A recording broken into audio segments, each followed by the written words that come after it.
Welcome to Victoria Rumble Room. We're a Vancouver Island show that likes to stretch its wings and stretch its reach and point out to issues on Vancouver Island, British Columbia, Canada, the world. And I'm Robin Adair, and we go way out into the wild reaches of time and space. And speaking of going beyond the pale, how about my co-star, the host with the most, John Treleaven. And Johnny, we have a tremendous amount to talk about, a lot of it surrounding flipping in the BC election. Flipping every day, isn't it crazy? So much to talk about. So fun to be doing this show in the middle of election season. They flipped them here. They flipped them there. The NDP flips the issues everywhere. And are they in heaven or are they in hell? Getting ahead of the election bell. Yeah, I'm a poet and I know it. The NDP was firmly supporting the carbon tax. Now, not so much. The Eby government was condemning those who wanted enforced treatment of addicts as being uncaring and unprincipled. But now the NDP is promising enforced treatment. Wow, what a difference a very close election can make. You know, John, I do believe the Premier is making the right moves. These are the correct actions to take to dump the carbon tax and to do something to help the mentally ill and the addicted to get treatment. And if they don't want to accept it, get them the treatment anyway. It's the right move, but is he doing it because it's the right thing, or is it all out of fear? Is that what's driving this flip-flop? We're getting lots of feedback from our many viewers about what's going on here. As Dan writes, what kind of politician takes one position when he's in power only to completely reverse it at the last minute to try to win votes? Well, Dan, this sure isn't the first time we've seen flip-flopping in politics, but it's happening so fast now that, that the BC United has disappeared, and we basically have a two-party race. Listen, I think Eby is scared, and guess what? He should be.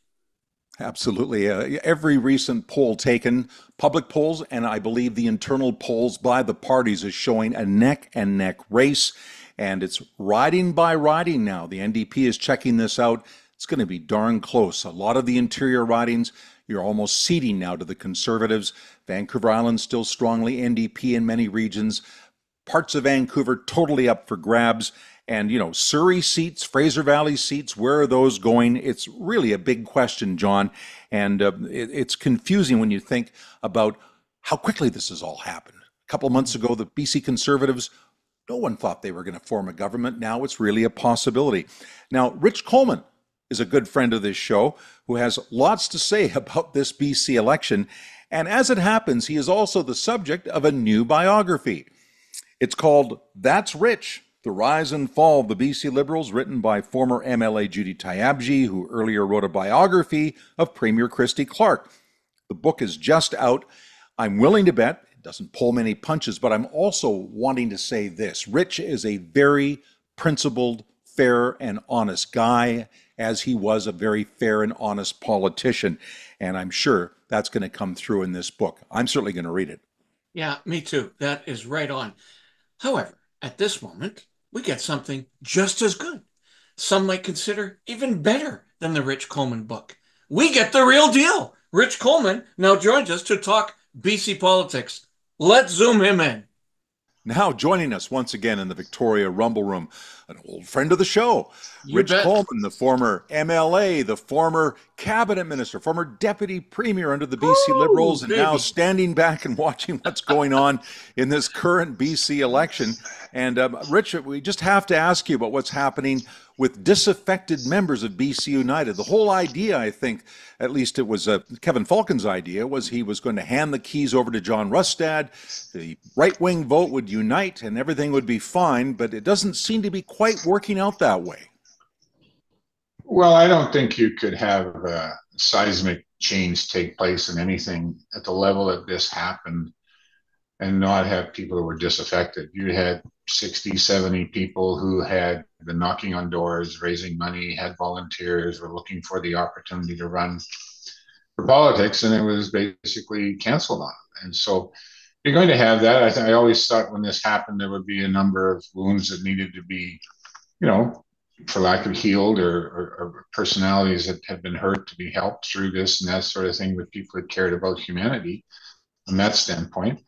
And that has to some degree taken place, but you have this process. We're going to pick the good candidates in each one, and somebody is feeling disaffected because of that.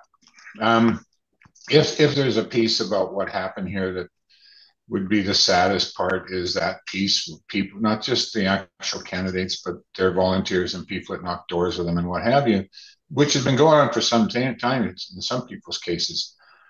Those people felt pretty left out, for lack of a better description. Yeah.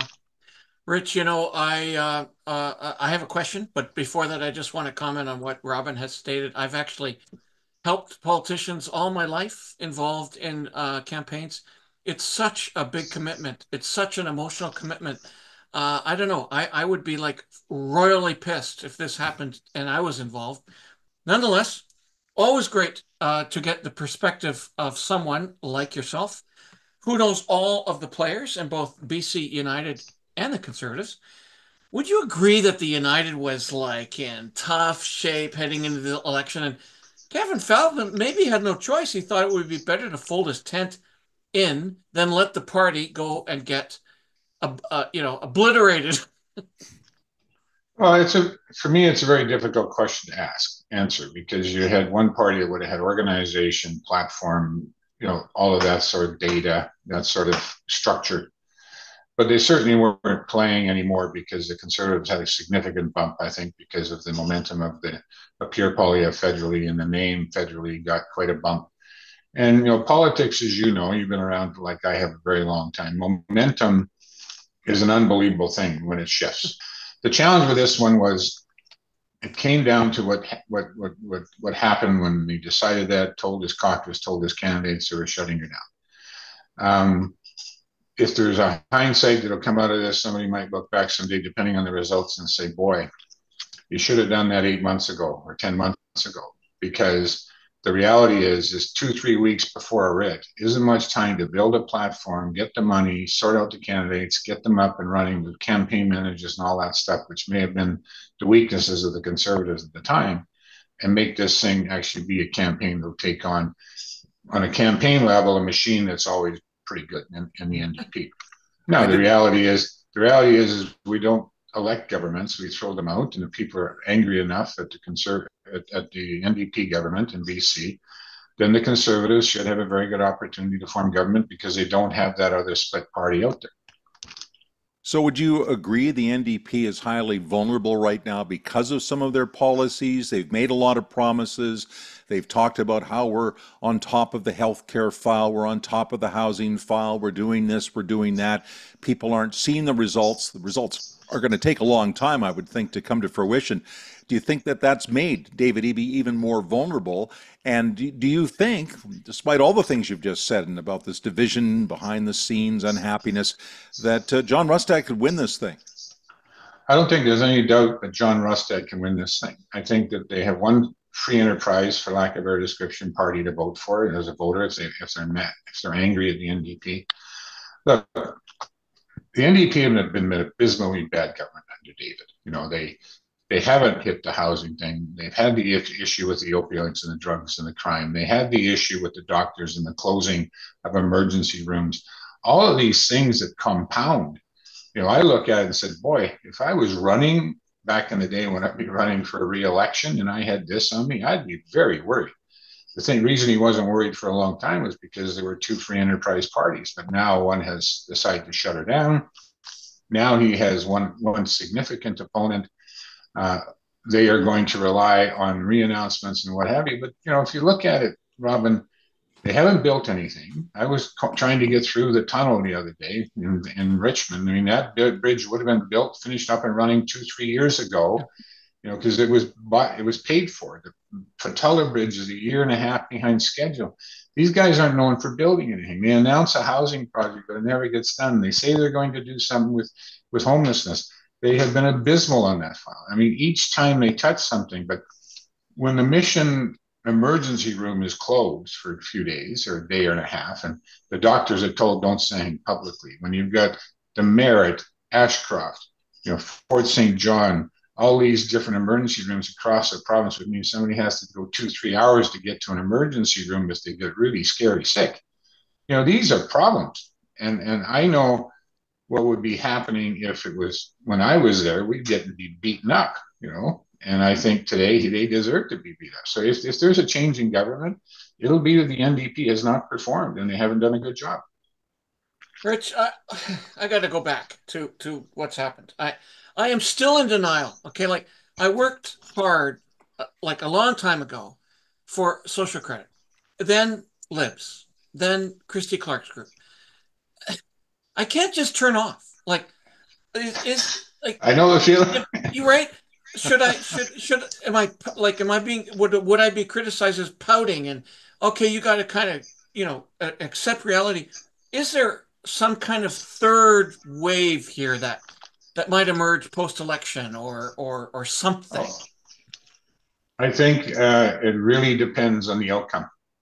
I mean, if you look at it from the standpoint of who forms government, if the government is formed as the BC Conservatives, and then they can professionalize how they run their policies, their direction, they do the right things for the economy of BC, everything from taxes to job opportunities and investments and what have you, then it's one thing. If it's a failure, then of course there's obviously going to be another group that'll come along and say we can do it better. That's always the case in politics. But I think denial is not a bad one. I mean, when it first happened to me, when it first happened, I was aware enough to know that stuff was going on, but I didn't know it would be anything so seismic as this, or whether they would ever get to a place that they could actually discuss. But I think it was just described best to me one of my former colleagues up in Prince George. He said, Mike Morris, he said, 1 hour I'm angry about what happened to people and how this happened. And the other side, I'm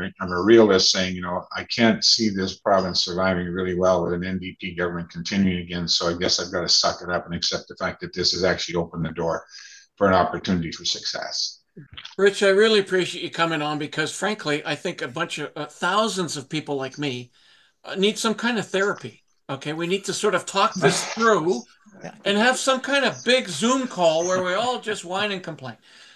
Okay. But having said that, from somebody who is very concerned for my 8 grandchildren and my children, and I want their future in BC, and for someone who has family in business and other ones in public service jobs and what have you, I want a good province.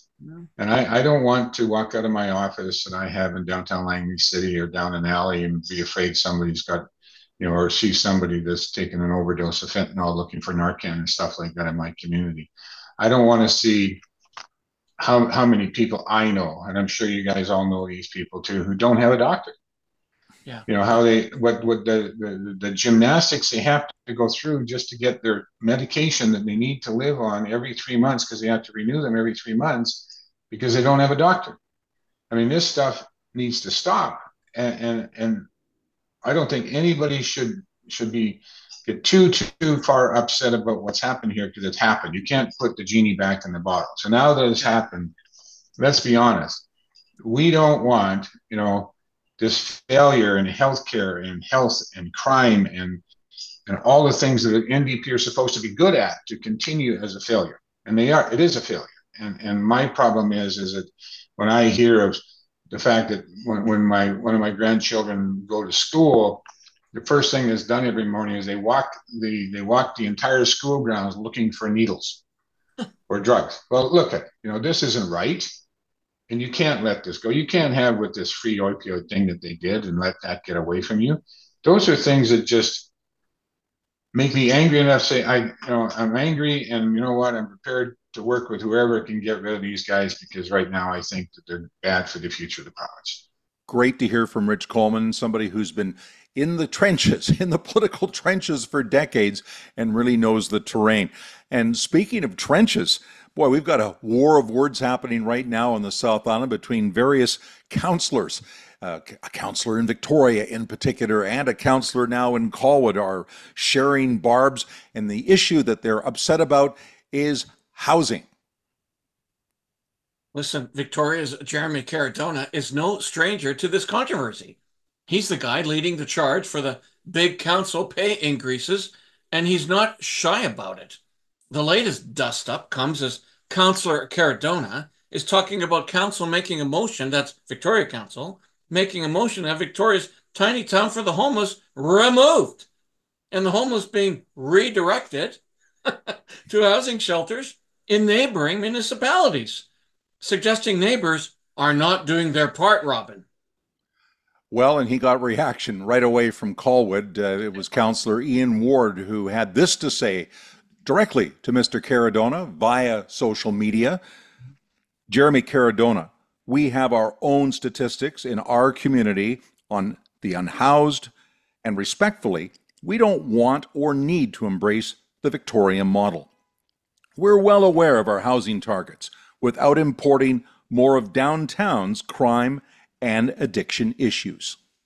Nothing like hands across the water. Seems like my poetic bent continues throughout the show, or perhaps musical bent. It seems to me that housing for the homeless is a provincial issue, and civic governments, frankly, just don't have the resources to get directly involved in this friggin' mess. Meantime, civic government has enough on its plate because, of all things, there's a whistleblower breathing down its neck. And this whistleblower is called the Grumpy Taxpayers of Greater Victoria. They've been at it for quite some time, and they have all kinds of beefs against civic government, including real trouble with the Capital Regional District, which has new aspirations to actually get a transportation authority underway. But the Grumpy Taxpayers are upset that the CRD is actually not an elected body. It comprises of various elected officials from various municipalities, but is not directly accountable to the public and is not elected that way. So that's part of the problem. Grumpy Taxpayers also displeased that taxpayers' money is being directed at projects that fall under provincial and federal jurisdiction, which you were just talking about, John. And then there's the motion to pay councillors. This is a motion in Victoria, 25% pay increases. And these are part-time civic elected people who, many of them are actually first-time councillors. They're rookie councillors, and they want this massive pay increase. And I can tell you, the Grumpies don't like it. You bet they don't like it. It's certainly getting under the skin of our chief grumpy pal, John Treleaven, who feels we'd be getting more accountability from our mayors and councils if the terms in office went back to 3 years from 4. Is that right, John? Is that correct? Yes. Yes. Because accountability of municipal governments is not what it should be. And let's keep in mind, municipal governments are really powerful because in their areas of jurisdiction, they are sovereign. They can take some very long-range decisions. And for that, for the taxpayers, for the citizens, the residents of the municipality to be comfortable, they need the failing recall. I mean, some jurisdictions, I guess, have recall measures for municipal councillors that we don't. Well, then the more frequent election is preferable.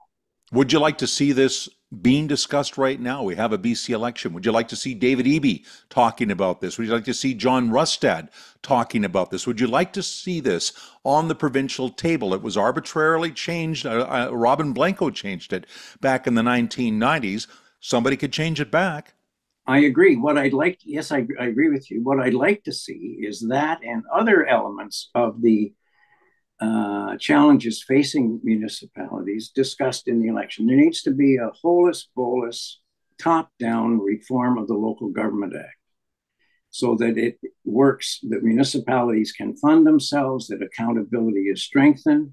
With the provincial government, neither major political party, I don't know about the Conservatives because they're brand new, they don't seem to understand that the economy of British Columbia only happens at municipal level.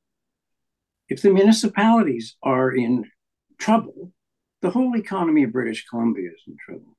People, I don't have to tell you, raise their families, educate their kids. They live their lives in municipalities. But we've seen time and again the provincial government just taking very hands off because there aren't any votes in it. So in the election, I would love to see municipal affairs as one of the topics. And We know this region is one of the most overgoverned and unaccountable of any major city in Canada. That can't go on. And by the way, if it goes on, as I'm trying to say, the cost eventually accrues to the province and the country. This is a fantastic city. I mean, our motto is Victoria is almost the best place on earth. Absolutely. Why are we satisfied with almost? It's fantastic. Well, we love having those grumpy taxpayers digging away on the issues, John, and we're now at the end of another very busy Rumble Room, and we didn't even get to some of the issues that are going on, like what that yellow-haired guy in the States is up to about dogs and cats being eaten. I mean, there's a whole show on that, maybe, I guess, but maybe not on this show. And we have other issues we're going to get to, of course, in future shows that'll be following some of the federal things that are happening, because Justin Trudeau was just out on the West Coast. How much longer is he going to be prime minister? What's the future of Mark Carney? What's the future of all kinds of things in this wonderful world we live in? And we'll get to that on future shows. But for now, maybe you could again tell our beloved viewers how they can follow the Rumble Room, where they can find us, how they can like us, and all those things that are good to support our show. And those beloved viewers, in the almost 3 years that we've been doing this show, have in totality numbered cumulatively about 2.25 million views. I'm going to have some numbers for you earlier, pretty soon, later in the fall. We're going to have an exact number, but it's getting up there. It's getting up there, and we thank you. We thank you so much. You can follow us as usual on Twitter, X, on Facebook, on YouTube. You can listen to us on our podcast. By the way, that's getting more views. I checked the numbers the other day, so people are doing that, as well as Instagram and TikTok. So I remain, of all my titles now, the Croatian sensation, the King of Tulip, and the Grand Master of disco dancing. And I suspect one day we're going to figure out why I wear that title. I'm Johnny Jurisic, and I'm staying alive. And Johnny, I'm just holding on for dear life every time you say that. I'm Robin Adair, and rumble on.